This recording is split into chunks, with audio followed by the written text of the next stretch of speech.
Most especially for people watching her, especially if you watch her, you see her in person. Parang namamagnet ka talaga because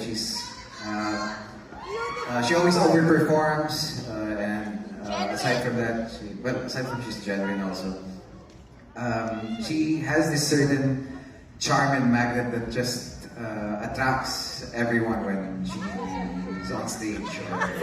Pero alam mo, totoo yan. She really has that good aura, a very positive energy that she has in her. One Diba? at a time! Ha? One at a O, time! ikaw na. Ano namang masasabi mo sa lahat ng mga tumatangkilik sa inyo ni Kim? Yes, maraming salamat. I'm very grateful. I worked with him 4 years ago for Linda. It was an unexpected team up, last minute actually. The team was casted for Linda.